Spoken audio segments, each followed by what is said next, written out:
This conference will now be recorded. Can we have the roll call? Mayor Lumpy, Present. Mayor Pro Tem Salcedo, Here. Councilmember McClellan, Councilmember Smith, Present. Councilmember Barron, present, Councilmember Devine, Present. we have a quorum. Great. Please stand and join me for the pledge. Allegiance to the flag of the United States of America and to the republic which stands one nation under God, indivisible, with liberty and justice for all.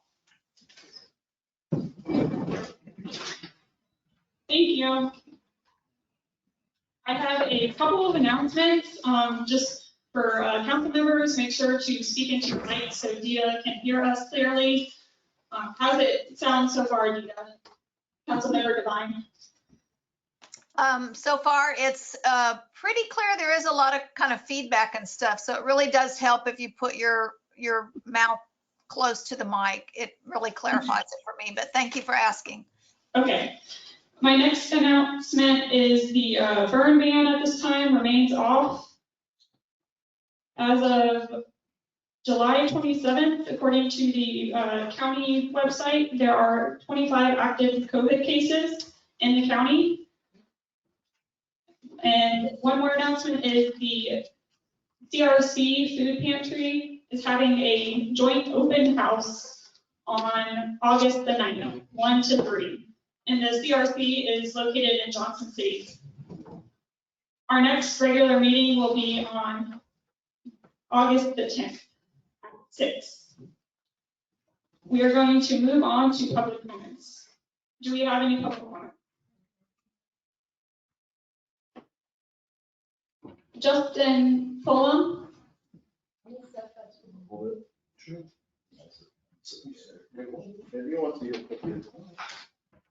Good afternoon, Honorable Mayor. I am Justin Fulham. I'm from the Houston area. And I would like to discuss the city administration and the organizational chart. I believe that's on the agenda. It's now the proper time to address those topics. So I'm concerned about the amount of money that's being expended on these contracted out projects. I think that it's important that the city not get too excited about making big department changes, staffing changes, organizational changes, especially going in with a new city manager. I would just hope that the city take it slower, be more reserved, not spend a substantial amount of money with big reforms at this time, while everyone's kind of getting acclimated to each other, seeing how everyone works together and what is best going forward for the city. It's a long ball game. I hope that you're thinking decades and decades out, not over maybe just the next few weeks and months of your term.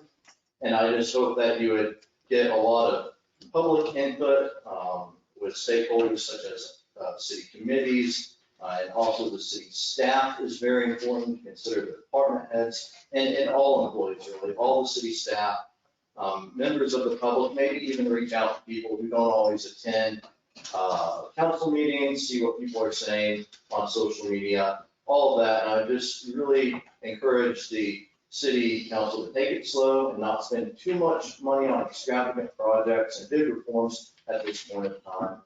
And thank you, Mayor, for having me. Thank you.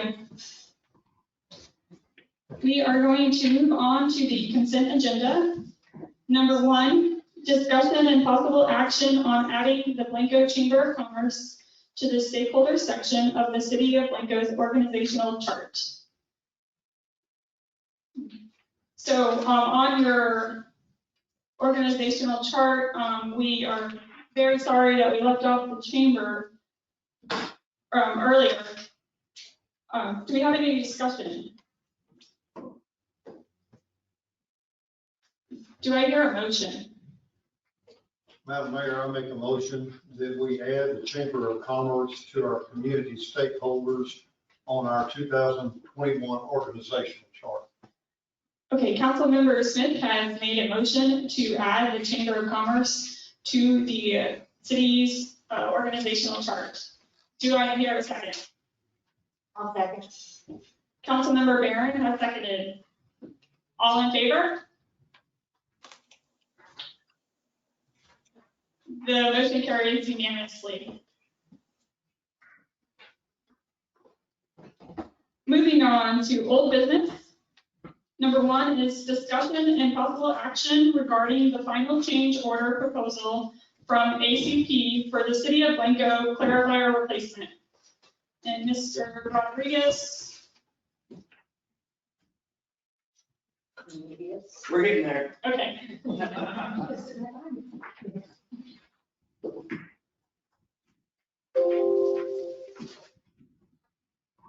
Actually, it's not even, well, Mr. Turk is going to be giving most of your feedback and history and everything from there.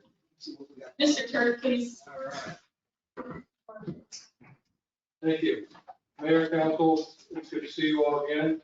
You may recall a couple of weeks ago, I came to city council and gave you a pretty thorough briefing on the status of the clarifier. In summary, the clarifier is over 25 years old, severely corroded, and is at the end of its useful life, which means it needs to be replaced. You asked us to come back to you with the change order. We have been negotiating with the contractor for over the last 1 or 2 weeks on the pricing of the clarifier replacement and the contract days. And I have provided the change order to everybody. I'm not exactly sure what you have in front of you. It probably looks like this. Yes. So the cost of the change order is $426,556.95. And you see over here on the screen is a breakdown of all those costs to include a deduct for the sandblasting and paint and repairs that was in the original contract. If you want, I can go over all of these, or I can stop for questions. I know there was a lot of discussion last time about what needed to be done and what shape it was in. So I'm going to stop here, and I'll be happy to take any questions that you all might have on this change order. I do have one comment. Yes, sir. Okay. I did review this change order. I went over it with Tom and with Gary Freeland of his company. And I find it equitable and fair. That's my opinion on it. It's unfortunate that we didn't do it on the front side, but anytime you do a remodel project, there are going to be unknowns that we're going to find. The duration and extension of time is compensation for that. Had it been in the original scope of work, it would have cost less. But I think with everything considered, that this is a fair change. And originally you said it was going to be about 450 or 60, so this is under. Yes, we've been going back and forth for the last couple of weeks. I think the original pricing started around 500,000, and we've been going back and forth on numbers. And this is a number that we've settled on. We're happy with it. The contractor's happy with it, and they are ready to move forward. I do want to mention that the pricing in this change order is good through August 6th, which means if it's approved today, I'd like to get it signed as quickly as possible so that we can send it to the Water Development Board for their approval. And then the contractor can sign, we can get on with the work. If it goes on past that, there will be for sure a price increase. Tom, has there been any discussion yet with the Water Development Board? Do they know this is coming, or will they see it the first time when we finalize it? They were given a heads up. Okay. Yes. Okay. And they didn't like run screaming with their hair on fire into the streets or anything like that? No, at this point in time, they pretty much understand that funding is going to either come from the city of Blanco, whatever fund, or some kind of adjustment to the loan. So that is yet to be worked out, but they do know it's coming. They understand the need, and we don't expect any problem getting it. Thank you. I guess that's going to be my question, Kelly, as far as funding goes for this, are we looking at budgeting it for next year? I mean, I know we have a contingency, but it's probably nowhere close to this, or we probably already. Yeah, the project had about 5% contingency, somewhere around $275,000. Everything within the budget is running about what we expected, I think with the exception of costs that are related to the time extension. And that would be water supply with Candy Lake. And then, our cost and the contractor's cost for, the extensions of time. So we're actually using some of that contingency already. And it's not clear today how much of that contingency will be left or available to fund this. I think you should assume that you're going to have to fund out of your pocket most of this change order or adjust your loan and some other needs. Do you think that the Water Development Board might be amenable to modifying the loan? Is that an option for consideration? Or do they ever do that? Might they do that? Just something to hope for, like this hope. Mayor, Councilmember Barron. So yes, in fact, we just had a meeting prior to coming in here where I discussed with Ronnie and Tom that I actually need to go to the Water Development Board, TCEQ, and bond attorney to get all these projects straight in my own head and what the loans were for, because there still are balances in your loans that you never drew down on. And so the benefit of that is you might have the money to expand these projects or to do something that is within the scope. The flip side of that is your INS is not as high because you haven't drawn down all the money from those loans that you got from TWDP. So, we'll have to weigh that. But I also wanted to address, because I shook my head and I want to make sure that I'm clear with Mayor Pro Tem Councilmember Martin Salcedo. And that's the fact that the money for the clarifier would have to come from the budget, you're correct, but it would come from reserves. So it's not actually being budgeted. I wanted to clarify. So yes, it's a possibility. Until I meet with all three agencies, I'm not sure that I can give you a really solid. Thank you. And the time frame is still only an increase of 2 months. The increase that's associated with this change order is actually 76 days. And that brings the substantial completion date to July 1st, 2022, in about 11 months.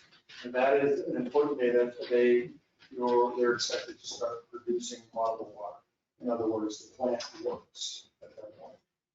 There's another couple of months to basically work out all the punch list items and get it fully functional and in a state where they completed the construction. So that is scheduled for August 30, 2022.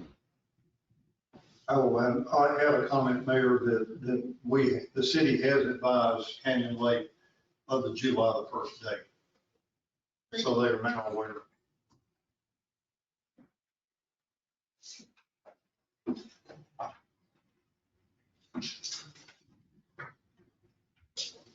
But at this point in time, we are recommending that the city of Blanco approve the change order so we can move forward with the replacement of it. Do I hear a motion? Madam Mayor, I'll make a comment and then a motion. My comment is, without the clarifier, the plant will not go back online until we purchase one credit. So, and it's critical that we meet these dates for Canyon Lake during the peak demands for water on their system. So I make a motion that we approve CP 1.1 dated 7/27/2021 in the amount of $426,556.95. Councilmember Smith has made a motion to accept the change order for the purchase of a new clarifier for the amount of $426,556.95. Do I hear a second? I'll second. Councilmember Barron has seconded. Any further discussion? All in favor? The motion carries unanimously. Moving on to new business. Number 1, discussion and possible action on extending the Freelancer Engineering Group task order for 2 additional months.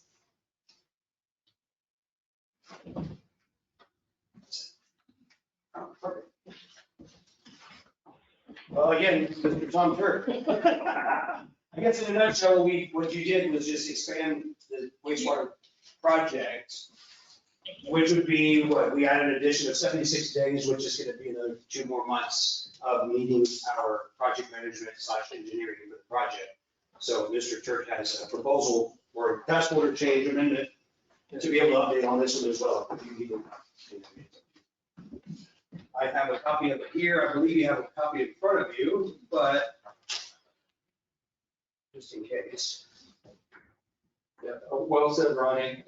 This is an additional 2 months of project management, construction administration, and project representation, basically the inspection. So we have 2 more months of extra work. Thank you. Do I hear a motion? Madam Mayor, I make a motion that we approve amendment number 2 to task order number 6 in the amount of $19,000. This will adjust the task order amount to a total of $234,750. Councilmember Smith has moved to adopt the amendment number 2 to the task order number 6. And the amendment amount will be $19,000, and the adjusted task order amount is going to be $234,750. Do I hear a second? Mayor Pro Tem Salceda has seconded. Any further discussion? All in favor?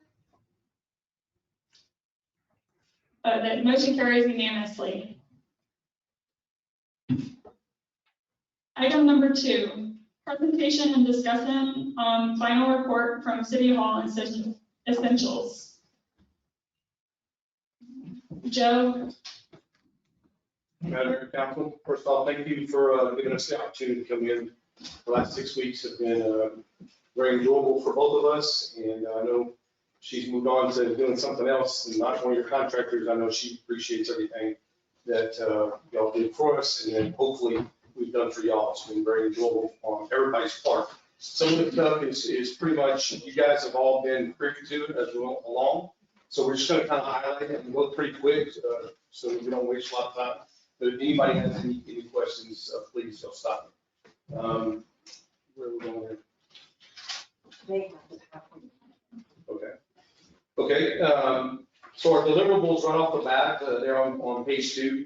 We're staff meetings, desk audits, policy assessments, revision of the personnel manual, update the org chart, update job descriptions, do a market salary study, council retreat and brief finding assessment, attending city council meetings.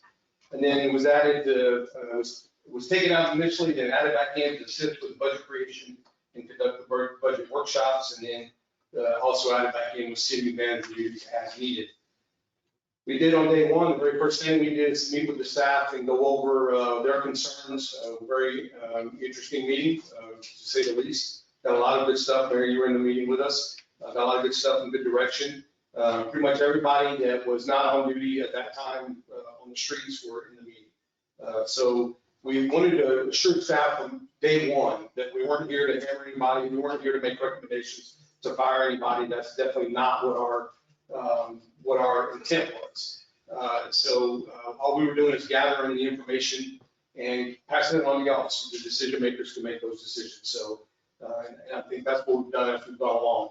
So we conducted desk audits of pretty much anybody in your administration, your directors, and then including the staff, finance director, our utilities clerk, and our municipal court clerk. We sat down on a one-on-one, had some very lengthy conversations with some, found some a lot of stuff on some areas, and some areas guys are doing really good, guys and gals.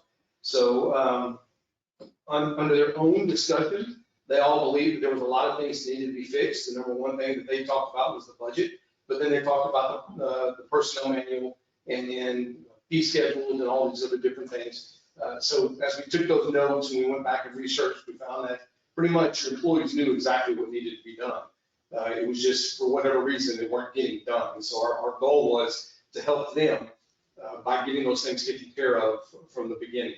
And I hope that's what we've done. We reviewed city-wide policies. We wrote new policies, the organizational chart being one of them, council rules of decorum, records management, fee schedule, and several other policies have been given to staff, different members of staff, to be utilized in the future. And some of those are really, really important, like your fee schedule that needs to get updated so that the public out there knows exactly what fees are going to be charged when they come in to do any area of work.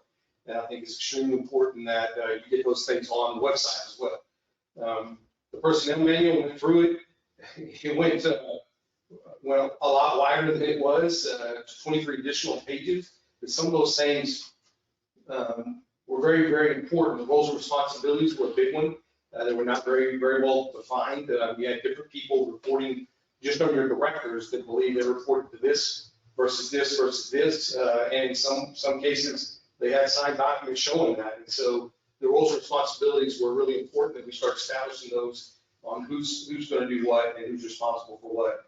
Enforcement responsibilities are what a lot in there on what's going to happen if you do violate this code, that code, or this. So those were laid in as well. A lot of definitions that weren't included so that everybody was very clear what something meant when it said this. And so it's very important to have that. That's pretty much what your basic personnel manuals have across the board. Your termination appeal process is a biggie. Yes, it said it came in front of council, but there was a lot of steps that were left out, a lot of things that were left out to cover y'all, to cover council and to cover the city in the long run.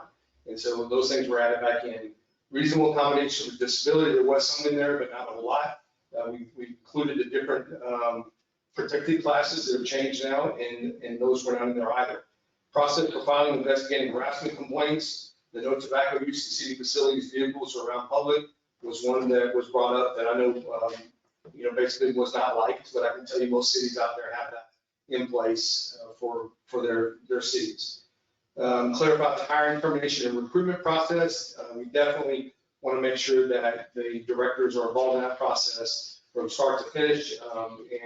But there's also ability for an employee, if they feel like they're getting treated wrong, that there's a process for them to go above that director, whether it be the city council or eventually to the mayor, so that you can make sure that they're being treated appropriately, not only because that's what your employees deserve, but it's also what the city deserves, and hopefully keep you out of liability from getting sued for whistleblower or something along those lines. Define probationary periods, include those promoted within, those weren't in there. Identify process of creating and maintaining personnel and training files. We really did have a process, and we're established that and assigned it to your HR director at this point. Created an employee standard of conduct for all employees that have to meet. There's specific things in there, if they do, that can lead up to termination for them by their conduct. Create alcohol, drug, and arrest policies that were not in there. They can't come to work within 8 hours of drinking alcohol, and can't use drugs, and you can't get arrested. You have to notify your supervisor, ask them to notify all of the chain. None of that was in there. Developed a computer, phone, and social media policy, and created a safety and security policy as well. So the next slide is what the organizational chart looks like. Do apologize if that was not in there. As far as the Chamber of Commerce, we did add that back in to make sure that everybody was in there. And we made the final adjustment that was made with the HR going under finance was made in that. So job descriptions, we updated or created pretty much just about every job description is out there. they were a lot longer than what's the ones that were there. And pretty much made them across the board, that a lot of the things were in there for every employee to meet, not just specifically for the position description as well. So I think we only have one left, and Chief and I are working on it, and that's his administrative assistant. And so that's the only one we have left. Everything else has been given. I hope you got copies of them. And We have not received the job description. That's correct. So we still have several directors that are going over their job descriptions, so that's why I didn't think, should they agree. okay, And the job descriptions, just so you know, Mayor, will not be adopted until you adopt the budget. So that will be within the budget. so the next one was a big pain in the, you know what? Market salary study, getting these little towns to respond to phone calls, even and emails was pretty painful. I set out to try to get 10. Eventually, we got to that level late last week, but we were contacted probably 15 to 17 cities trying to get that. We make sure that we kept the population less than 10,000. We were trying to get places that were similar to here, so we didn't get, big cities, San Antonio, Austin's not in it. It's your smaller cities that are within an hour here is what we try to do. And we try to get them from all sides of within an hour. So you have some that are close to near Austin, you have some that are an hour near San Antonio, some going down 35, Garden Ridge over there, and as far as Castro on the other side. I don't have all of them. And so, but you had in the local area, Wimberley being close, I never could get Johnson City to respond. So I was really trying to make sure we got those two. But you also had Marble Falls being a close one. Burnett was another that was relatively close. Shallow Park being one in San Antonio area. Garden Ridge on the one side. You had a couple more. Like I said, Castroville. And so again, Driven Springs. Yeah, Driven Springs. And So, and that's the one comment I make is looking at all the towns, I don't really see any of them that really match Blanco. I know you said you try to call, but to me, Johnson City made more sense, Gerald, there's some other towns, but if you look at some of these towns, you can't compare Blanco to Marble Falls or even Burnett as far as population and their budgeted, what they budget each year, things like that. So I know it was, tough to get it, but I don't think it's a true apples to apples, in my opinion, from the towns that I saw. so every salary study I've seen, you always get that. Right. Because you can't get apples to apples. There's not a city that's exactly like the city with numbers, there's some cities that are this size that have nothing but $1 million homes. You'd say the same thing, apples to apples. I went to Marble Falls yesterday to go pick up something and was really surprised at that city. Right. And the size and No comparison. no, but it's not that much larger than you. It's a different type of city. Shallow Park though is got a fraction of the businesses y'all have here. I think like 5 or 6 total businesses, but there are very few homes. And they also don't have water or wastewater Right. to deal with. And so you just can't find exact. And Were they mainly general law cities that you looked at then? yes, and so, I will tell you that in some of the areas, you guys were paying more than what the average would be. But you're lower than the average in 7 places, including one being the lowest in all the 10 cities. And that was her position as city secretary. And you had no highest salaries. And I know, there was concern on, what we're going to pay, this employee, that employee. Ronnie's position is very competitive up there, what he's getting paid. Lori's is competitive, what she's getting paid. The Skims is competitive, what she's getting paid, but they're not the highest. They're not the highest, Wimberley right down the street had some positions that were higher in some of those I just named. So you're never going to get an exact, but it gives you an understanding of how you're looking and your pay and where you need to focus your attention sometimes when you're doing your budget. So it's just a good way for you all to see what everybody else is doing, and you can go from there with it. Any questions on that one?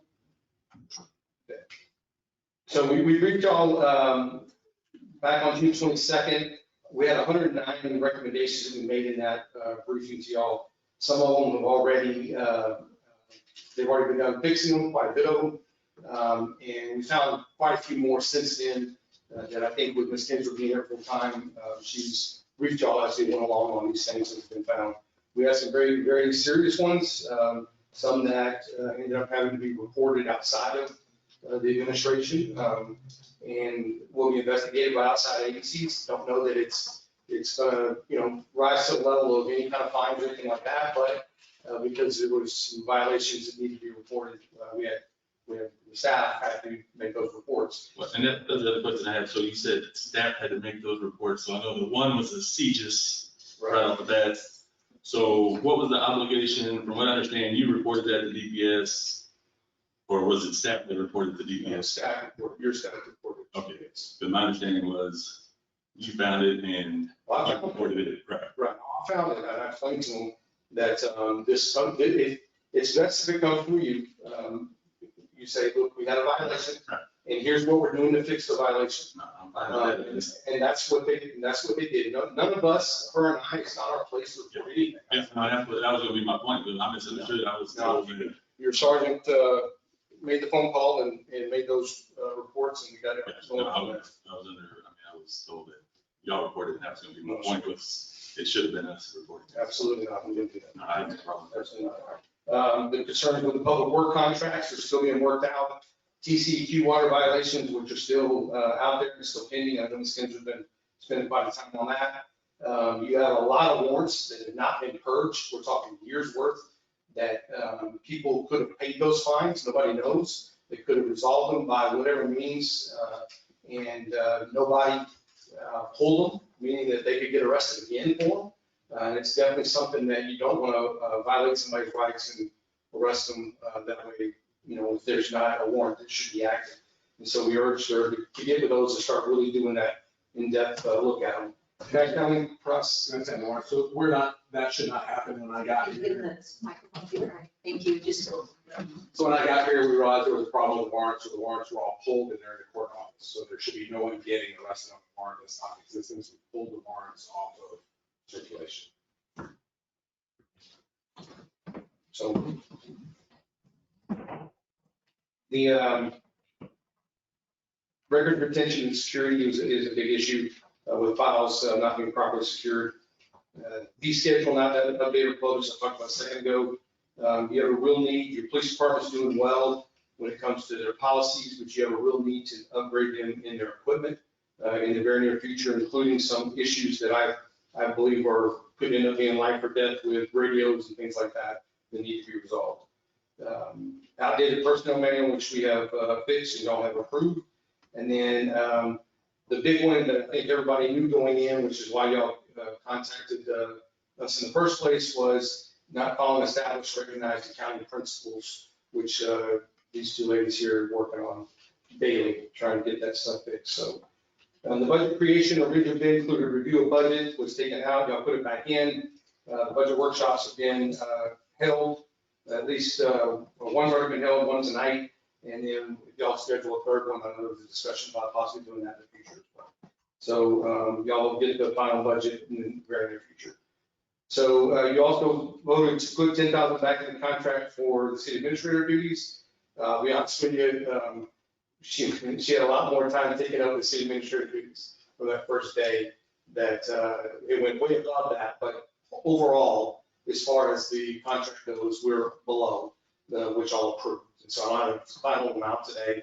I did ask for that. And so I can tell you it's going to be below as well. So, and she was appointed interim on July 20th. So there's some suggested additional services that once you get your feet on the ground here with all the other stuff, you might want to look at strategic plans, get your website up to date, financial transparency, getting all those budgets and all that stuff online, get succession plans, and then council training on, I know a lot of y'all are brand new. I think, sir, you're only ones been here more than a year or two, right? So council training on open meetings, open records, parliamentary procedures, ethics, and understanding the roles of the policymaker. And that's all I have for y'all. Any questions for me? The only other question I have is I guess unauthorized, whatever the contract was with relieving some water, and that got reported to the Texas Rangers. Was that once again staff that reported it to the Texas Rangers? Yeah, okay. Go wrong on that. Any other questions? Mayor Council, thank you very much. Thank you.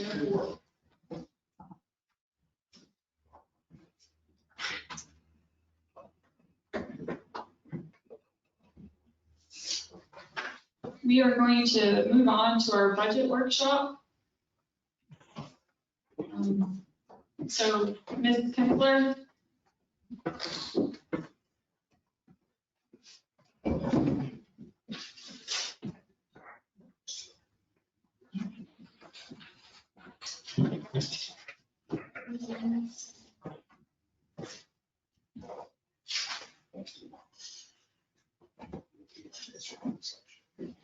Go to this section. We're gonna do this section.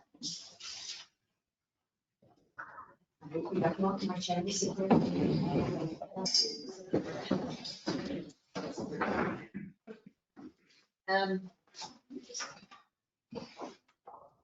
afternoon, Mayor and Council. We are going to try a second budget workshop tonight, but it's not going to be what you're expecting. I want to really focus tonight more on calculating your tax rates, so you understand where that came from. We didn't get to talk about that last time. And literally an hour and a half ago, 1:30, 1 o'clock, something like that, I found out that your ad valorem rate was being calculated wrong. The way I did it is it didn't seem right, so I went back to my old syllabus and class material from UTSA that I teach and looked at my formula real quick, recalculated it, and we're off. This city is off, and so I am not comfortable at this point giving you numbers, but I do want to, the numbers that I can give you, I will tonight. And because I see how many of you are learning as this process is going along, I would really like to have at least 2 more budget workshops. Just to really, and if you want more than that, we'll just keep going. I would really like for you to understand the budget and how we get to where we get. And it's not logical right now, as Linda can tell you. But I can tell you at least at the beginning the right way and how we're going to get some of your stuff figured out. So what does the local government code say about municipal budgets? It's in chapter 102. Is that right? Yeah, my memory. So what it says is that your mayor serves as your budget officer. That the budget has to be proposed. I can read. For the succeeding year, you have to know what expenditures you have. The budget needs to be itemized, which is all that you have in front of you right there, which I appreciate Linda and the staff getting ready literally a few hours ago. And then if the budget has more revenues from property taxes, thank you. Okay, I'm gonna put that mouth out so that the public can see it too. Oh, so I was getting it there so you could decide and you could pick up. Oh, awesome, thank you. Okay. So. Over there. So if a budget has more revenue from property taxes this year than it does in the previous year, you have to legally have to put a cover page with it that explains why. And that's pretty much what chapter 102 of the local government code says. Oh, okay, Ronnie's saying it takes it a minute for this to come up. Oops, now I'm killed too.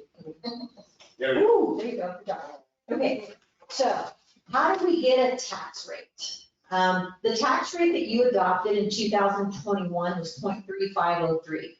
That's a really low rate. I was impressed when I saw that compared to other cities. You do very well, your citizens are very fortunate. 2022 proposed rate, I don't know, you get to decide. You're the policymaker. It's our job to come in here and explain to you what we believe or what we project you're going to be getting in revenues and what projected expenditures are. So it is our job to come in here and let you know what the projected expenditures are, but it's your job to decide whether or not you want to go forward with those expenditures. So at the end of this, we're gonna talk about some things that were added into the budget, and I'm gonna start asking for some direction from you and some thoughts from you on what department directors are wanting added to the budget, okay? Ms. Cooper, may I Yes. interrupt? Absolutely. You said you found that our tax rate was calculated incorrectly. And when you say it was calculated incorrectly, it was too high or too low? It's too low. It was too low. And so I'm gonna show you on the next page, I have a little math that we're gonna do on the next page, so show you. So I'm hoping you have calculators, because I don't know, I'm a geek and I like doing this kind of stuff.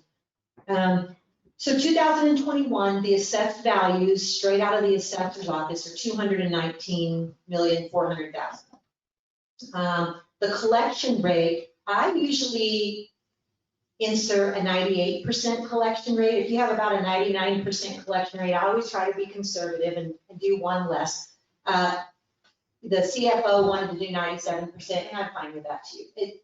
I like to be conservative on the budget, and then give you good news at the end, and say, uh-oh, we need another budget amendment.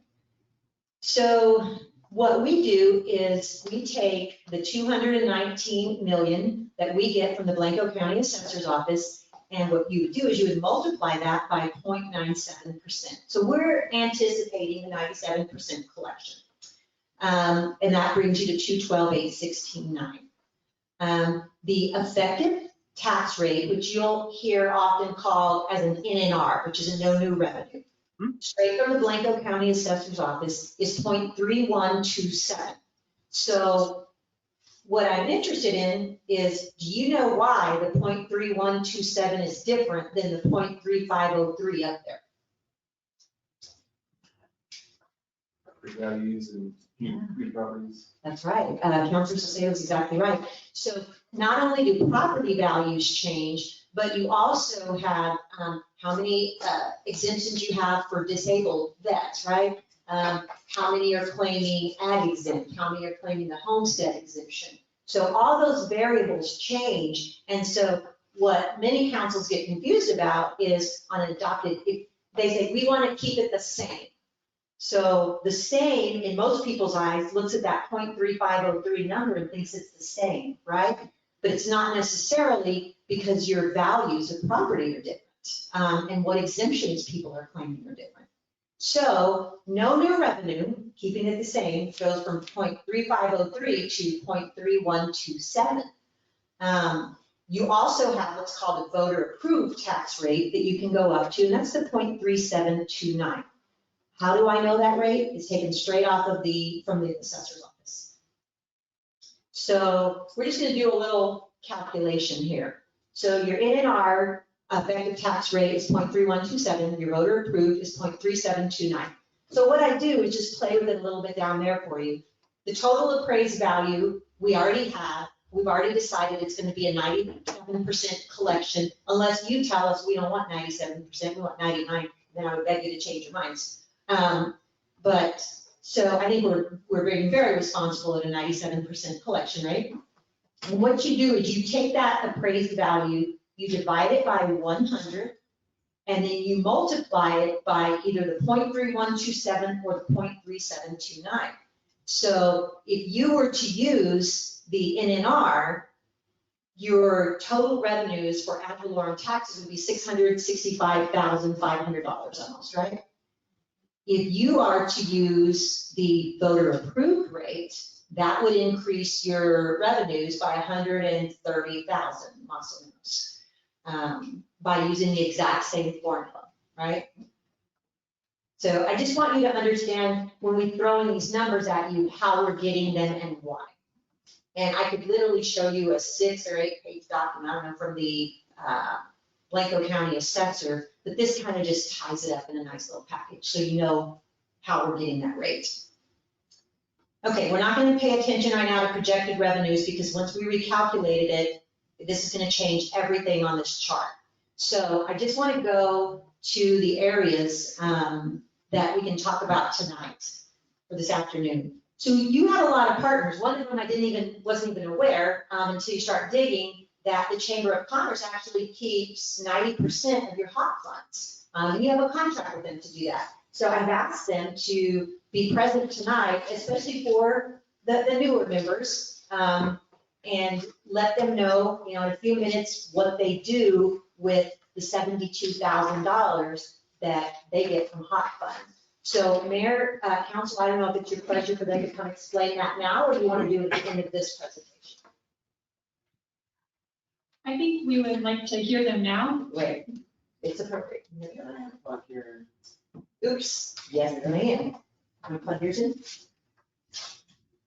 Oh, we're just gonna welcome to, great.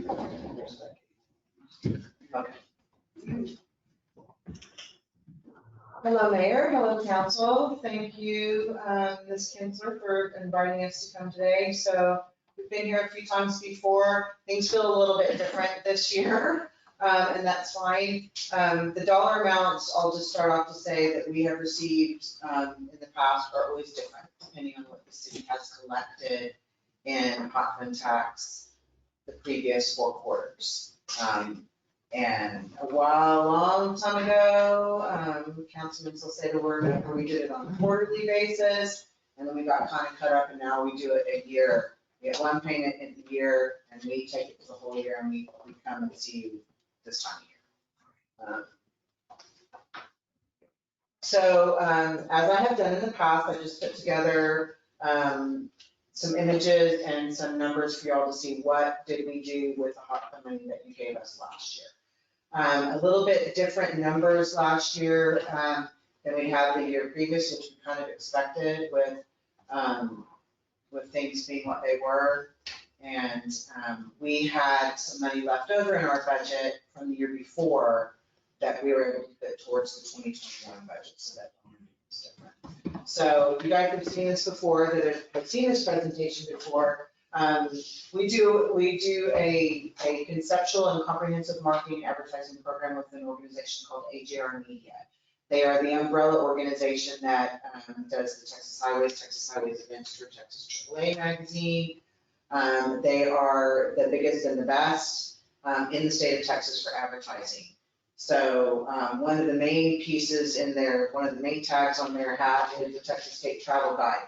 So you guys have heard me say before too, this is the fulfillment piece for the state of Texas. If you're in Arkansas and you see a Visit Texas commercial that the Texas State Legislature puts on the TV, when they ask for information, this is the travel guide that they're getting. You can see their estimated print run, and that's just a little quote off their website. It's the most comprehensive, authoritative, and exclusive collection of information on Texas travel available. So this is our app this year in 2021's Texas State Travel Guide. And of course, there's a corresponding page in the Hill Country section in the travel guide that we keep updated annually, where we are, who we are, what fabulous things we have to see and do, and that's updated on an annual basis. This travel guide goes to all the travel and tourism centers, it goes to all the chambers of commerce and visitors bureaus all over the state of Texas. It also goes out of state via mail. And it gives us another presence online too, because it is also a digital version online. So Texas Journey magazine is the AAA piece. They went to a quarterly magazine. We decided to go with the AAA ad this year because lots of people are members of AAA. I'm a AAA member. They get all those AAA members get this magazine in the mail. It's also another online presence. And so because the demographic is a little bit older, we focused on some shopping and history here. By the way, these are images that were, most of these are images that were taken about this time last year, a little bit later. We did a digital Texas Highways magazine in February. We don't have a lot of events going on in Blanco in January and February, but we do have visitors still coming through. So we did a digital ad that we would get a little bit better analytics on than the print ad. We got 123,182 impressions. which convert into page views and Facebook views and that sort of thing. So really, really pretty images. You guys might remember we did, year before last, we did just a Hill Country Drive away, kind of capitalizing on, excuse me, a little bit of a vintage tourism back from the 1970s. Come to Blanco and orbit out of here. There's all these great things to see and do, but we're right in the middle of it. This year we changed it to small town, big Texas. This is our main Texas highways ad, so you can see all the ads look very much the same. We try to keep the branding the same and plug in something that's coming up that this May was Lavender Festival gets it out early. The Texas Highways events calendar for the summer. This is June. We focused a little bit more heavily on Lavender Festival. Tour Texas. So tourtexas.com is something that we pay to be on. We have our own page there. And what's great about it is it gives us constant engagement every year. So I went back to 2019 and this for you all since last year was so weird. The returns are really nice. 4,744 people read the article in that time frame. Click-throughs to Facebook, website click-throughs. What's interesting too is there's 174 booking click-throughs, which means that somebody went through down the rabbit hole on the Tour Texas page and booked at one of our hotels, which is the name of the hot fun game. This is not on the stands yet. This is for the upcoming Miracle Festival. And that's my beautiful daughter, Blanco graduate there in that image. We did basically the same thing in the events calendar that also is not out yet, but those are quarterly publications. And one thing I just wanted to throw in here, this was from an actual March edition of the Texas Highways magazine. We were not advertising in that issue. They clearly came out and took their pictures in the fall of last year, but they did quite a nice spread on the Arnowski family farm. And this was after we had decided we thought we wanted to do this news festival. But like I put at the top, we're benefiting from the strong relationships that we have through AJR because they come out and we get a lot of great stuff for free. I don't know if y'all saw the last Texas Highways. They came out, there's a big article about the Blanco River. And Blanco's pretty prominently featured in there. It's beautiful. Anyway, beautiful images, nice long story, and it goes all the way to boot on that second page. We did something that we haven't done for the past many years. Explore Blanco County is a publication. You guys have probably seen it. They put it inside the newspaper. Yes. And I have been telling them, no, we're not going to advertise. No, we're not going to advertise. You don't go far enough. No, no, no, no, no. What we realized is that a lot of people in Blanco now maybe don't live here full time and they don't get it. Or they're in Mano and they want to come spend the weekend in Blanco, but they don't get the Blanco paper. So they have expanded their distribution a little bit to get places all the way into Austin. We get a lot of visitors from Austin, so we went ahead and bit the bullet and they gave us a really good rating because they really wanted that ad. And so we just, as you can see, we just laid it all out. Here's what's going on until between now and the end of the year. And as you can see, just so you know, that's a pretty hefty little list. We're going to be really busy in the next few weeks. When September hits, it's on all the way to Christmas. So, sorry, I doubled my slide. This is a different time stamp. This is just some more analytics that we get off of the Tour Texas page. The engagement is really good. And if you want to see any of these numbers, smaller printouts, I'm happy to give them to you. But the return on investment is really, really great. Another aspect of Tour Texas that we do, we just started it for the first time in 2019. They offer something called a Native Texas campaign. If you're already a tourtexas.com page holder, which we are, they offer you a way to add an additional article to your page to tell people more about your community. And they write an SEO rich copy. They provide the article, you put in lots of nice images. And so we've done 2 now, and we would like to do a 3rd for this next year. And it just gives those businesses, those places mentioned, much more traffic, and we got really great article views. And again, it's nice to get some analytics. This is something that I will be happy to provide you all to in a paper copy that you can touch. This is basically the plan with that same meeting group that we talked about for next year. It looks very much the same. We added in a couple of digital advertisements because I like getting those impressions, that information.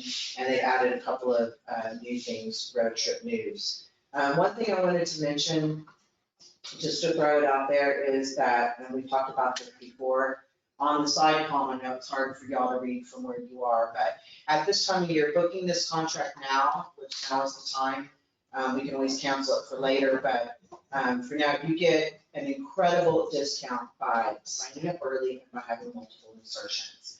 So if you were to want to, like, oh, we want to advertise in the summer Texas highways, you can't decide that you want to do that in March. You missed the deadline, you're going to pay out the notice for it, you're not going to get good placement. So doing this at this time of year when we do it is very, very beneficial for us because it saves us a lot of money. We get a lot more bang for our buck. And this is about the only print that we do. We've discussed it over the years, print, not print, digital, not digital. Text, we decided way back when to go with the best and the best. And that's Texas Highways. If you want to know what's going on in Texas, you go to Texas Highways magazine, right? And so the few years that we didn't have any ads in there, we had people calling, are you guys not having the Lavender Festival? Because I didn't see your ad in Texas Highways. And those are magazines that people tend to keep on their coffee table. They keep them behind the potty, whatever. They get looked at more than once. So it's a good thing. So quick and dirty budgeting. These things listed off all the way to AAA Explorer, what's in that AJR media proposal. The administration and the visitor center numbers are the same as what we used last year. That $1,200 gets payable directly to the courthouse for managing the courthouse, which is the official visitor center.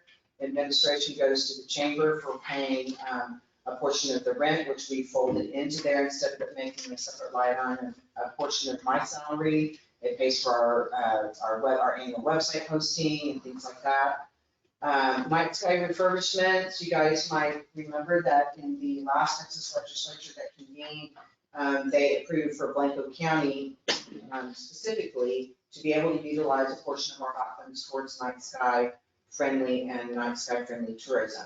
So this past year, the project at Best Western is almost complete. It was done with a local contractor, and we ordered the light bulbs and all that on Amazon so we could save money, and they're just about finished. I think that's the only, I'm losing track of time, we did the Swiss Lodge, but I think that was last year. This next year, we have a couple of things to do at the Blanco County Inn, and then we should have all those establishments shored up. And this was some quick numbers that Wayne Gosnell texted me from out of town and why they're plugged in that way. Third-party disbursements is for people that come and ask us for hot fund money to put on an event or something like that. This $1,200 number is something that I just got from Blanco Performing Arts for their first set of their series, and I put $5,000 into March to see who else. As things open back up, people are gonna maybe wanna have an event or something, so I plugged something in there. Websites and subscriptions, I should have actually put websites, it's more subscriptions. We subscribe to a couple of things, Canva and Adobe Acrobat, that help us produce content that goes in the blast, that goes on the website. And then we've got some money in there for a hopeful Marigold Festival 2022. You'll see that's a pretty big number there at the end, that $14,000. There's a really good reason for that, and I'll just share it for fear of taking up too much more time. There is somebody that's attached to the Cranberries Antiques is actually Sierra, Heidi Saber's daughter, is an amazing performance artist. We had a conversation about Marigolds. Oh, I know some people, and put together this amazing proposal of what we could do with this festival. One of the things, it was an incredible 1920s vintage style street carnival. They come with things and costume and acrobats, fire spitters and all I'm saying, that's the dollar amount. So that's wishful thinking right there. Not necessarily super uber realistic, but I plugged it in just so you can see. So this budget is at 129,059, and we can make adjustments as necessary. Again, I don't know what the current, hold is on what's in the hot fund account now. I don't know that you guys are aware of that, honestly, at this point right now. But we will exhaust, unlike previous year, we will exhaust our hot fund money by the end of the year. We go on a calendar year at the chamber, but when we get, I think the last in the line is the October Texas Highways, and we have the event at Get Park, and that'll be that, we'll be done. I did already get the bill for the next Tour Texas, next round, that always starts in September. So we will have some bills coming in, so, we'll need to know soon. And it doesn't have that, because we did it the way we did it the last couple of years, doesn't mean that that's the way we always have to do it. You know, we can do it whatever's best, you need to go back to quarterly, we can do that.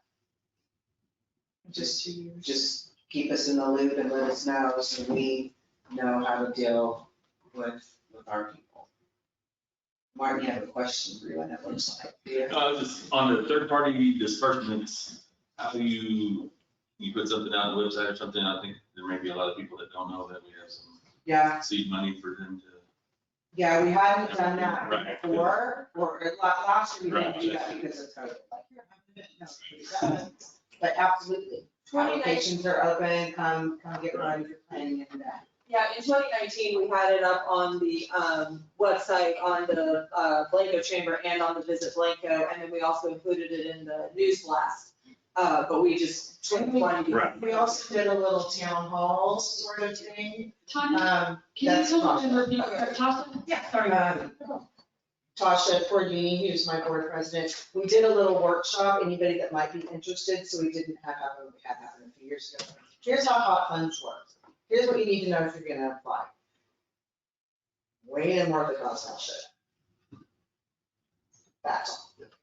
Could you just repeat what you said? Yeah, absolutely. I just said that for 2019, we did we put it on the website for both the chamber and for Visit Blanco, and then we also included it in the newsletter that we send out. And Libby does 2 newsletters a week, one on Tuesday, which is the one that was included, which is the members, and then there's one on Friday that is hot funds oriented, and it's for everything fun to do in Blanco, whether you're a member or not. And it was included in both of those for people to know that they can apply when the time comes up for each year. Thank you. Probably something we ought to put on our website too. Yeah, absolutely. And we can maybe, make nice with the paper seal, though, like when we're all set and done and we're ready to go, put it in the paper, hey, it's hard to tell here as of late who reads what. People say, oh, I don't, it was in the paper, well, I don't read the paper. Well, it comes out once a week, what do you mean you don't read the paper? Or, oh, I don't do Facebook. So we try to get, the word out of as many places, and some people are still gonna post on Women in Blanco that they. Does anybody, sorry, that was probably me. I need to just get off there. That's where I get my notes. So does anybody have any other questions or anything that I can clarify? Something that you're dying to know? Libby, do you have any metrics that, for example, do the people in the rooms ever try to find out people who are staying there, why they stayed and why they found out about this, or how, like, which of these things are really working? And we placed the cards, remember the cards we did last year, and they don't get filled out a whole lot, and it's unfortunately, it's just one of those things that remains the same. It becomes beholden to the lodging establishment. But like you're an Airbnb, I get more information from folks like you talking to you than I do from anything else. What we have found in the metrics off of the website, what people are looking for, it's absolutely events. Events is the number one thing people are looking for. And you can see the spikes in the traffic starting in May, just before Lavender Festival, just before school starts in September, which is interesting because I think that people are like, ooh, you know, grandkids are going back to school or whatever, everybody else hits the road. There's interesting times. So they're coming for so many different reasons, but it's not just events. Like, oh, I'm just coming for a wedding and I'm going to stay a couple of days and see what else there is to do. People are specifically coming here to stay here and to spend the weekend and do what we have here, which is nice. But we don't have real clear numbers other than what we can just glean. And we've tried several different things. We'll keep trying. So do Airbnbs, they pay a hot tax? Yes, People pay the. if they're inside the city limit. Right. And, you know, I'll remind you guys, as you're digging through things, you might find what it was 3 years ago that the council voted to start collecting tax from those lodging establishments inside the ETJ, and that never started. The other thing we could do for inside the city limits, and I will do that here in the next few weeks, is look to see who shows up as an in the city limits lodging establishment on either the RBO or Airbnb that we don't know about, because I guarantee you they're there. We try to, one of the things I didn't include in here, and I'm just not realizing I forgot, is we pay the Texas Hotel and Lodging Association membership dues for entities that are inside the city limits that pay hot tax. And so they get a letter, which they should be getting here pretty quickly because we just did it, letting them know that that's been paid for. Not only does it give the establishments an extra presence online, because people will go look at the THLA to look for places to stay and keep up with safety regulations and that sort of thing, but it also provides those lodging establishments as well as an intern, the city, legal assistance, whether it's, you know, what kind of chlorine you put in the swimming pool, how do you have to have a pole in that bathtub, or that sort of thing. But when it comes to hot fun tax, they are very, very, very helpful. They're the ones that gave the presentation here a couple of times years ago, and the gal was actually in today coming through trying to stuff into say hi, which was a little serendipitous, I have to say. Anybody else? I noticed one of the things that we published, I can't remember where I read it, that it said if you need help planning an event, call us. So do y'all like help do event planning if somebody calls and wants to come to town, or is it just kind of answering the questions for where to go and what to do? More will get, well, I'm planning, we get this a lot. People are getting married. One family lives in San Antonio, one family lives in Austin. They want to meet in the middle. Where can we go? Where can we put everybody? What else is there to do? Where can we go eat?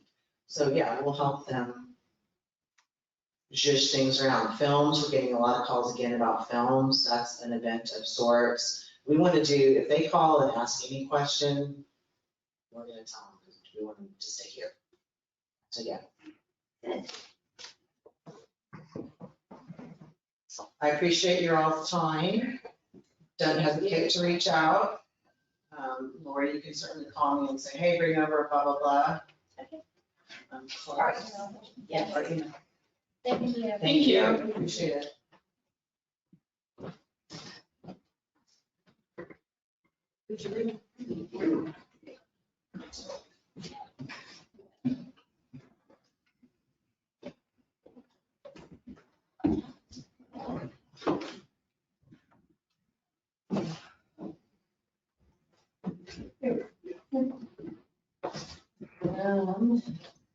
So the amounts that you pay to our partners are right there on the screen. You've got your sheets, you got a hotel, motel, the first set. The first page on the set is called, the steamer flights, page 5, your hotel, motel, your revenues are as of July, the end of July, so those revenues are correct, I do verify that. You have your, I put your ending fund balance from the audit in there as well. And then the predicted revenues, and of course, our 10% retainage that we keep. So what we don't have is the expenditures that are flowing through. And if there's any miscellaneous revenues that were posted incorrectly between October and April, then those would have to be adjusted as well. But what you've got there, the actual 69,311 is a good number.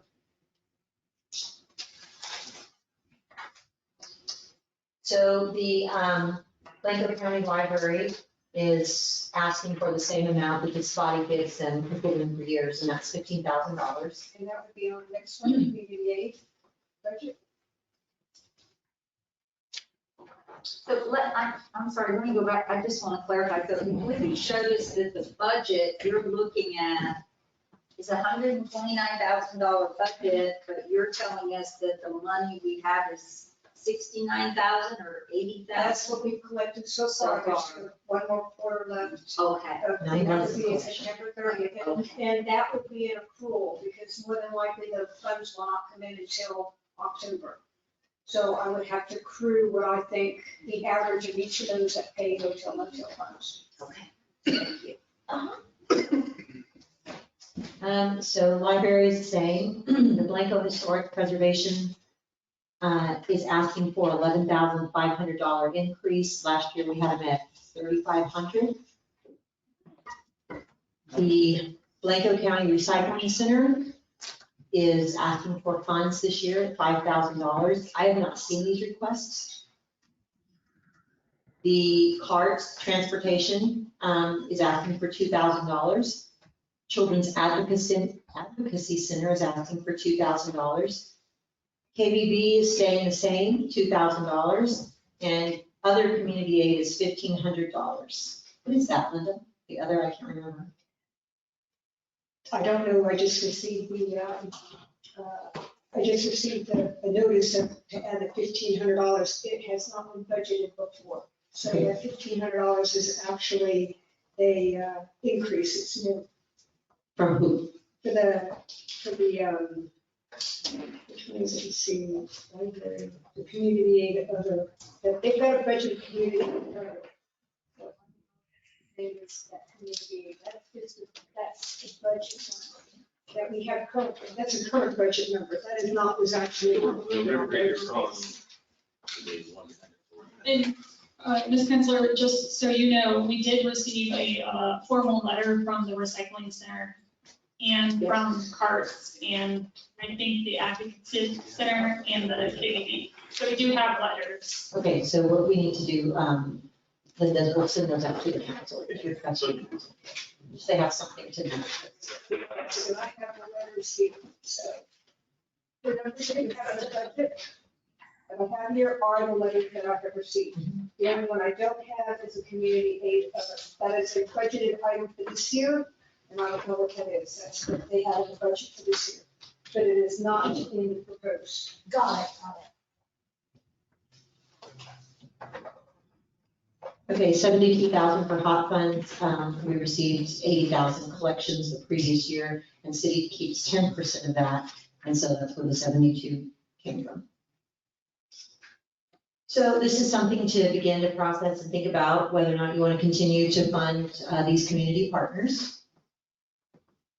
The other thing that we'll just go through real quick that a budget should have is it should have a vision, a mission, goals, maybe measurable objectives if you don't have goals.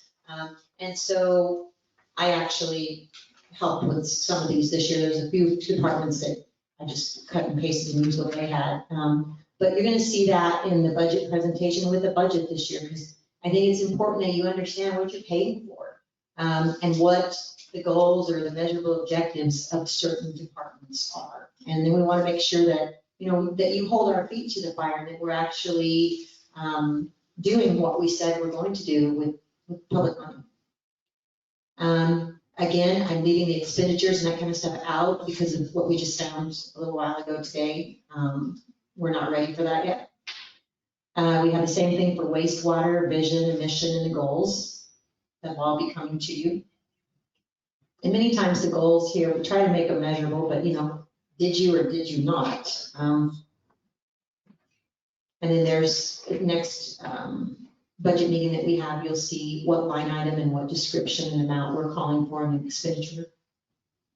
Blanco City Council, I just created your goals for you, so you probably want to look at those and see what you would like done to them. We are, literally starting a budget in July, and we usually start like March or February. I was just trying to throw stuff in there. So if you would like your goals amended, or if you'd just like to ride with it and work on it next year, whatever suits you. But I did come up with something.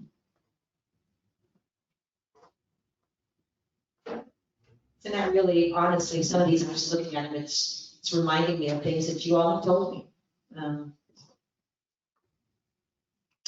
City council expenditures, I think those are correct. We're good there. I would love to see council attending some TML trainings. It's amazing, especially if you join forces. They have so many concurrent sessions going on, and each counselor takes one, and you compare notes after. I found that to be really productive. Get your money's worth. City administration, there's our vision, mission, and goals.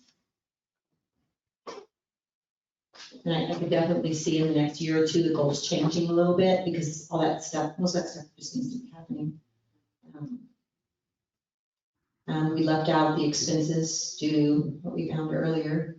Non-departmental expenditures, I am completely confused, and maybe I'll be enlightened in the next month. Maybe Linda will be enlightened, but I'm not really understanding why the county of Blanco has paid almost $15,500 to determine your tax rate, and you have people that are capable of doing that. So I don't really know the history behind that, but for right now, we did agree that they would do that. We did get the document from them. So I don't know if you. I mean, I think it's collecting also, right? So they're not, they're collecting it and dispersing it to us, so I think that was. Okay, my understanding was it was calculation. Is that your understanding? Is what you told me? No, I think it's calculating and collecting, because we don't collect it here, they collect all the taxes and then. Okay, so they're charging you to collect for you. Right.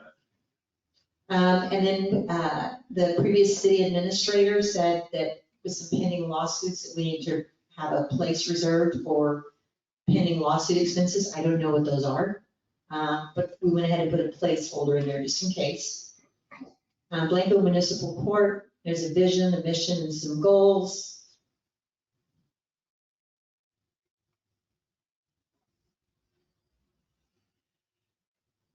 Municipal court expenditures, we'll get all that once we get our revenues correct.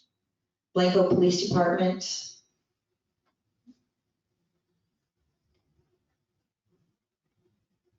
And then there's expenditures, and you'll get a copy of all this. Development services, I'm going to recommend that we eliminate the position in the division altogether. I don't think you need a development services. You have a clerk who's very capable of processing certificates of occupancy, and when she sees that something's missing, I've already had it happen to me several times, when she sees something missing, she comes to the city administrator and I just hop on and try to help her fix it, and it's worked every time. So I don't really think that that's a necessary position. Streets, there's a vision, a mission, and some goals. Street expenditures, I believe those are correct. Parks, same thing. Correct expenditures. So we're not even gonna go, I'm concerned about the M&O right now. So, okay, so recommendation and fiscal impact. So I'm gonna recommend that we continue to work on fine tuning the revenues. The revenues is where I'm a little bit concerned. I think expenditures, Linda's done a good job of honing in on the expenditures. There's some very adversarial documents that she's received. She's trying to figure out what to do with. So I think we just keep letting her do her thing on the expenditure side. I think after today, we have a little better grasp on the revenue side. Last time I recommended that the Chamber of Commerce present on the hot taxes, especially for the new people, which we've done today. Also, there's just some things that we need to know from you, and today's not a good time because we didn't give you good numbers, but we need to know if you want a cost of living to be budgeted in next year's budget. And the way I determined it from the Department of Labor is you've got about a 1.3% increase for Social Security benefits and about 0.9% for general goods. The way I do a CPI is by just looking at the Department of Labor, going back 12 months, doing an average. And that's how I come up with the CPI. And so that would be a potential, if you added those two, potential cost of living increase of about 2.2%. I will tell you that, I don't know to this day, I'm not comfortable telling you what your budget position is, either one of us are. But I will tell you that for the work that was done in a market study, no, you can't compare apples to apples in a market study. A lot of these cities are using a bigger town's water, so they don't even have those departments. One of them has their own electricity, but they actually buy it in bulk from CPS. And so everybody operates differently. And so what you want to try to do is get general law cities with, close population, at least under 10,000. And, there's only so much you can do with a salary, but it's a lot better than me telling you, as Councilman Salcedo is concerned about what happens in San Antonio, Austin, and Dallas, or whatever. It doesn't even matter. It's not relevant to what we're doing here. So we try to make it as relevant as we can, but you're never going to compare apples to apples. I can tell you that as a city manager that's been recruited a lot of times, they absolutely want to talk to you about market. And so that is something that other cities are talking about and looking at. The other thing that we need to know, speaking of market, is, and I have some recommendations that I'm happy to make on market. Really the salaries that are sitting real nice now in the city of Blanco are your police officer salaries. You're way above market. There's no need to mess with any of that. There's a public works or two person that I'm concerned about that I think they need to be raised. Your city secretary is not market, but she's also in the process of getting her certifications. And so you have to take the amount of experience somebody has, what certifications they have, what education they have, how long they've been here, that kind of stuff. So I am going to propose moving her up, but not all the way to market salary. I think that she should go in steps, incremental steps, as she becomes certified, 1, 2, 3, and 4, that then she eventually move up to market. So I think it's good because it gives the city something to forecast, and it gives the city secretary goals. Her certifications actually mean something to this body. We're also going to recommend that you determine if you want these additional positions. And I can tell you, based where we are on revenue, sorry, teammates, but I'm not going to recommend 3 police officers, although I really want to, and it may change. We're probably just going to recommend the codes and animal control person. I was sitting in planning and zoning last night. I heard the message pretty loud and clear. Finance, I'm not going to recommend another person in finance, but I am going to recommend that we get somebody temporary in there. I call them a CFO to go, that knows what they're doing, because a lot of documents are being dumped on this CFO, who then finds out that there's something new. There's just no rhyme or reason. And so this is almost like developing everything from new again. I mean, do you agree with that, Linda? With the exception of the audit, you have audited numbers as of September 30th, 2020. With the exception of that, we're both very gun shy of trusting the documents that we see right now because it just doesn't work. So that would be a temporary position. And I'm not going to recommend the administrative position at Public Works because Olga's handling that right now. I think she's doing a great job. So, this is a wish list, something that maybe would make it run a little bit better. But there's also this thing called revenue. And so we just want to make sure that we're meeting our current obligations. And if we find out in revenue that we can add, one of these positions in, I'm certainly happy to bring that to you because I'd like to fund them all. And so that's where we are now. As I mentioned early on this afternoon, I strongly suggest for all of our sakes that we continue as a team with several more budget workshops. I want you all to just be so familiar and understand the budget. And it also honestly buys the CFO some time to continue to work through expenditures. And do you have anything to add to that, Linda, what my request is? Just so that you know, Can you speak to the microphone? this worksheet here,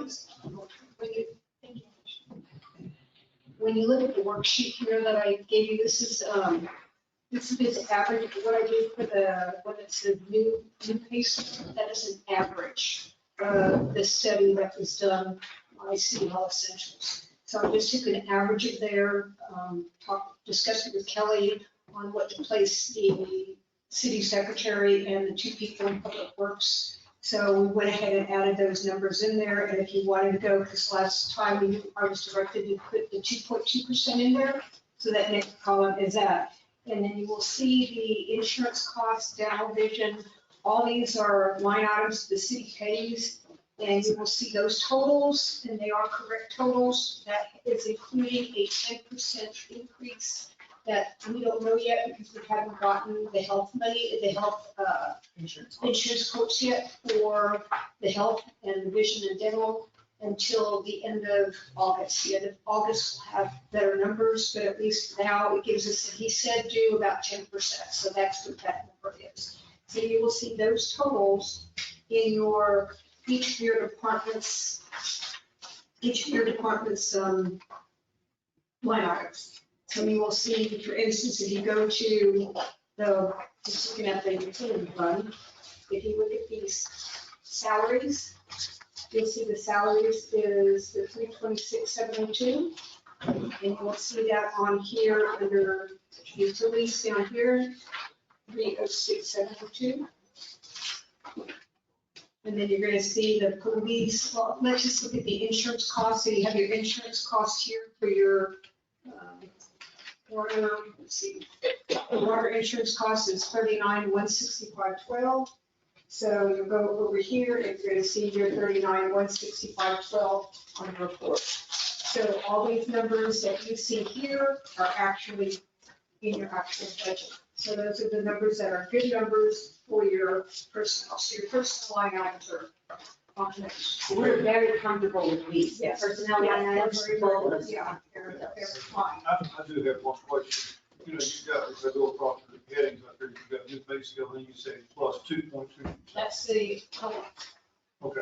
That's what I just discussed. Right, I That understand. you guys will have to make We that will have decision. to- Right. But we want to show you what it's going to do to the budget. yeah, you had asked me to put the 2 points. That's why I have both columns. I have the new pay scale, the average, and some people did not change. Right. Only the low ones. And then the 2.2 is the COLA, which everybody would get. Right. And this includes the admin assistant and the public works that we may not do, correct? Right, you'll see, and I have it in here as requesting, so if you don't want that position, we just cross it out. So, but I just showed you the beginning salary, and then, of course, all of the costs that would be for the city for that position. So we would just eliminate that entire line if we're not getting those two positions. So the community development liaison has been eliminated, is that correct? I don't see that on. Oh, did you not have it on the old position, 25 hours a week? It's in, no, because that's in the code, so I'm sure that you want it to be code. So that would be listed here, the requesting CPAC, that'd be the code, that's the code enforcement, that's the very last one under police. Okay. That's where we put it, because it's not in the city admin budget, we did away with the budget for code enforcement. I'm sorry, We did away. we're trying to follow, do we have that paper? We don't. No. Well, actually, There's There's an extra copy right here. thanks for I mean, we're all over here. Yeah.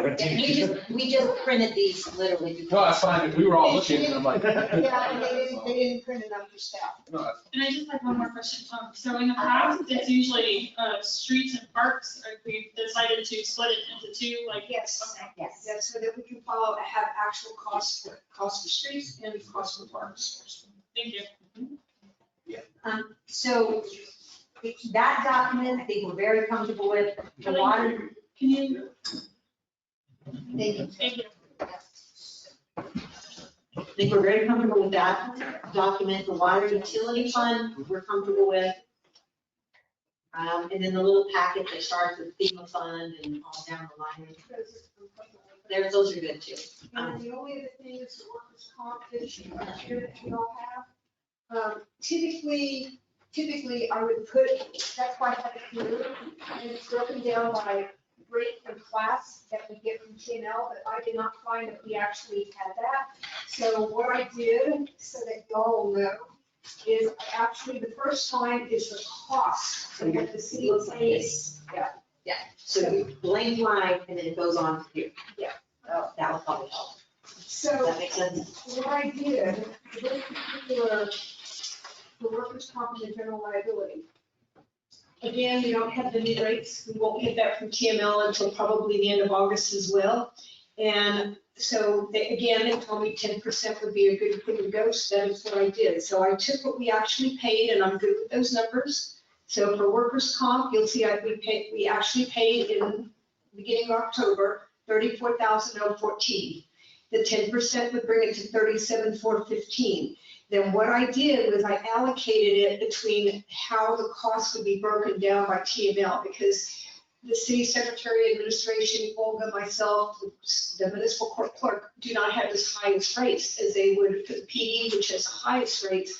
Then would be your water and wastewater workers. Then would be your parks and streets and city hall and municipal court.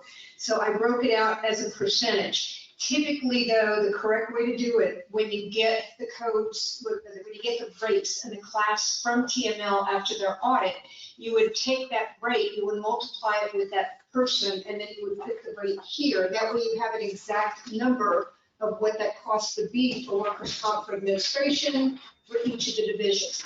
I didn't have that, so this is how I did it, and I'm comfortable with that too, because it's fair. Now, when you look at the budget, because again, I brought these numbers here onto the budgets that you have, you're gonna see for the current year budget, I don't know where she got the numbers from, so they are way off, but in a good way. So she budgeted more money than what we actually spent in the utility fund. All right, you don't put our experience modifier on this? Okay. No, I don't have that. And when I asked TML for that, they aren't even using that anymore, because now they aren't going by claims and what has actually been done, they're going by age. Which surprised the heck out of me when they told me that they came in my office, they met with me, and all three of them said the same thing, because there were three of them that came in. Wow. Yeah, they do not go by claims anymore. Well, it costs more than anybody. So they go by age now. Okay, then, but it's still based on salary, right? The workers' comp, no. What were you talking about? The workers' comp? Well, no, it's It's not a actually, multiplier to salary. no, it's not a multiplier by salaries. It's the liability, what they think for the job that is being done, like a police officer being out Right. and being shot at. So their rates are gonna be, running after somebody or whatever. We get it is. hurt more. Yeah, they get hurt more, so they're gonna get hit the highest. Okay. And then you'll see also with the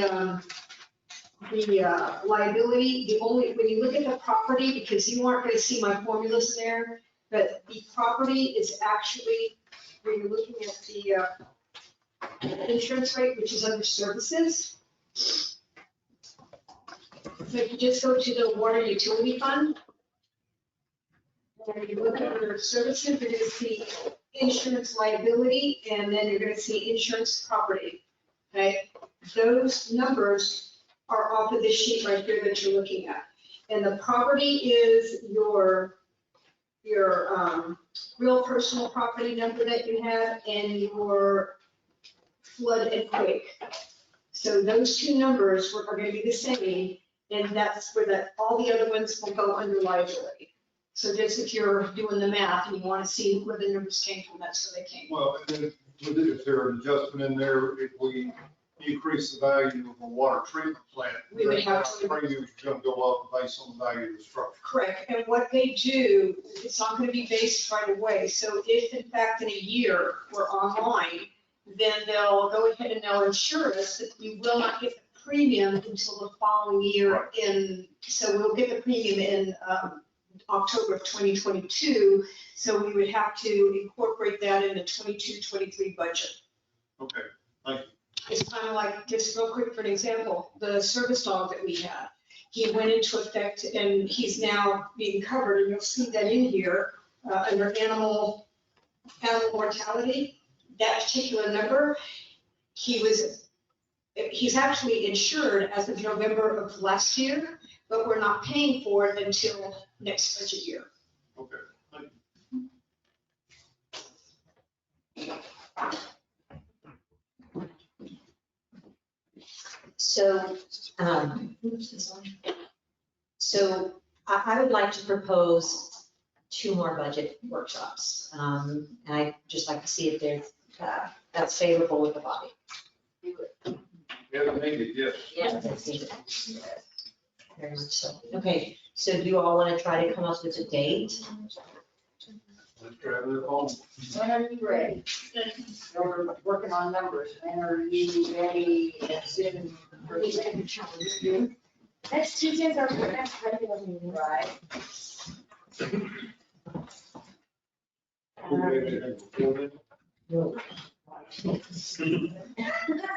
Okay, we just said. Yeah, probably the earliest for next week. We'll see you today. Yeah, all right.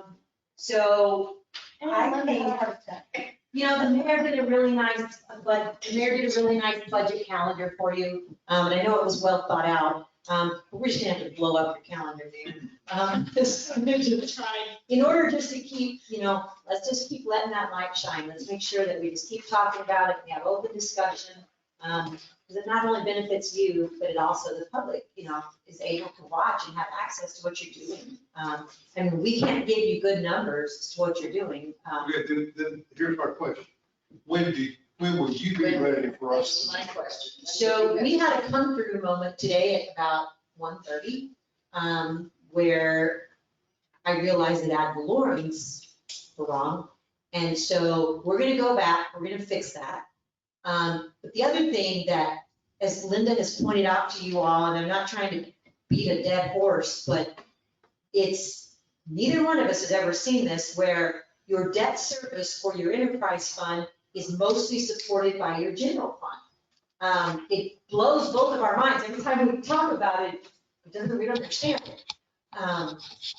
And so, anyway, I'm hoping that with the meeting with TWDB and TCEQ, when I try to wrap my head around those foreign loans, I'm hoping that maybe we can change things a little bit there. But I do feel now that our ad valorems are gonna be okay. We know what to put in there.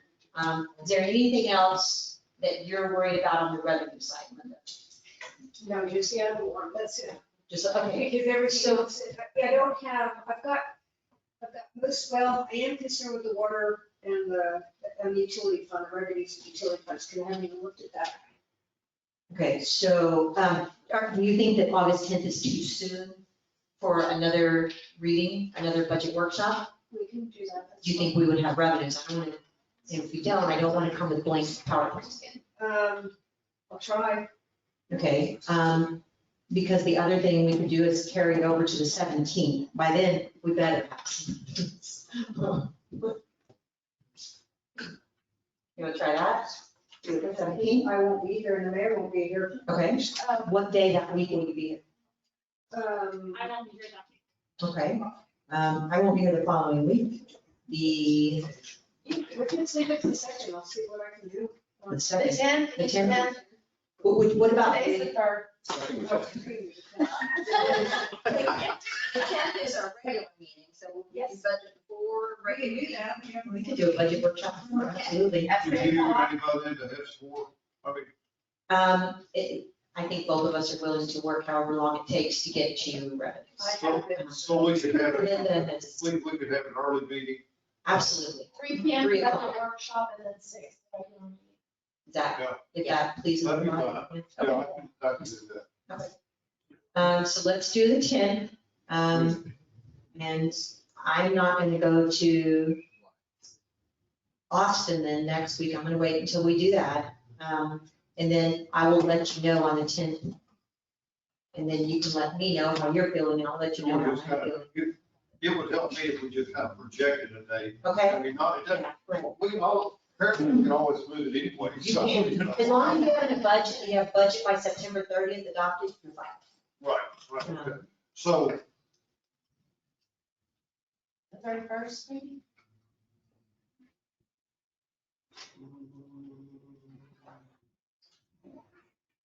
I'll be traveling, but I can zoom in. I could, I don't fly that day. So, It's 31st. just tentative for the 31st. Okay, so you want a budget workshop the 10th and then the 31st. And what about tax rate adoption? You can do one at your September 14th meeting, but I think I'd do one before that, and then one at the meeting. Do you agree with that, Linda?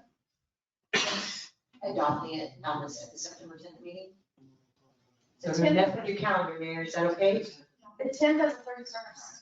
Oh, I'm sorry, the 14th of September. Yeah, Yeah, you're for right. the first one.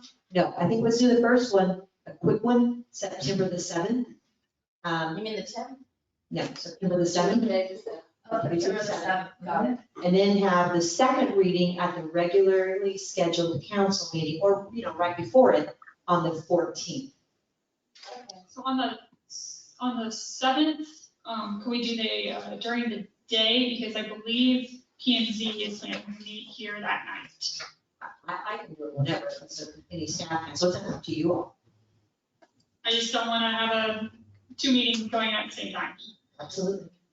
So how do you all feel about the 7th, doing it again at 3 or 3:30 or 4? Or- 3, we should be able to be out here on time. And adopting a tax rate should not be that, it's gonna be quick.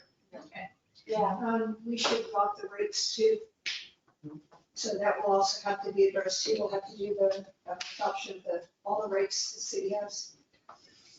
Yeah, Joe Salvaggio told you earlier about the schedule of fees, and absolutely dead on, 100%, we need that adopted.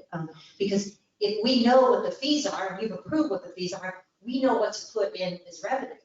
But you have fees in different places. And where are we on impact fee calculations? If we're gonna adopt fees, is there any way, we don't have anything done for impact fees. And that's a whole big, long process. We're not gonna get it in time for this budget.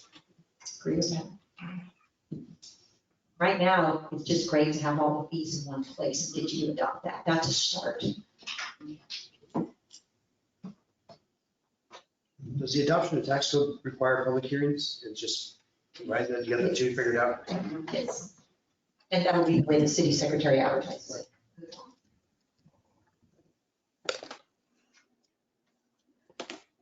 Excuse me. Can you just clarify for me the dates? I'm having a hard time following a little bit because there's a lot of feedback and crosstalk. And so I have the 7th of August and the 31st of August? No. Mayor, Councilor Devine, you actually will have a budget workshop on the 10th of August. The 10th. Okay, that's what I have. I mean, Prior to your city council meeting. And then you will have another budget workshop August 31st. okay. I'm hoping by then we've wrapped it up. I'm And sorry. September the 7th, you will have a proposed tax hearing, which your director of public works just pointed out that has to be a public hearing, and that's correct. And then September 14th, we will have the adoption, the second reading of the adoption of the tax rate. And hopefully finalize the budget. We haven't done it before then. And we still have 2 weeks in September. Okay. So it was, still That- doing it. Okay, thank you. Yes, ma'am. And all of these are at 3 o'clock, pretty much, are we gonna just? That's up to you. We'll keep them at 3, that kind of work, Mark, does that work for you? Is that okay? I'm at 3:05, 3:20. I tend to be here at 3. 3:15 with snacks. Put it on the calendar. It doesn't matter what it is. I try to get out of there, there's always. Right, so we are all on the same page? Yes. Regarding the budget? Very good. Okay, thank you for your time.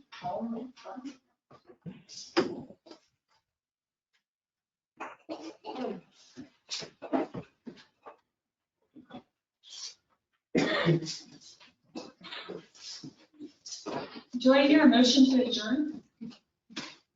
I'll make that motion. Mayor Pro Tem Salzeda has motioned to adjourn. Do I hear a second? Councilmember Smith has seconded. At 4:53, I close this meeting.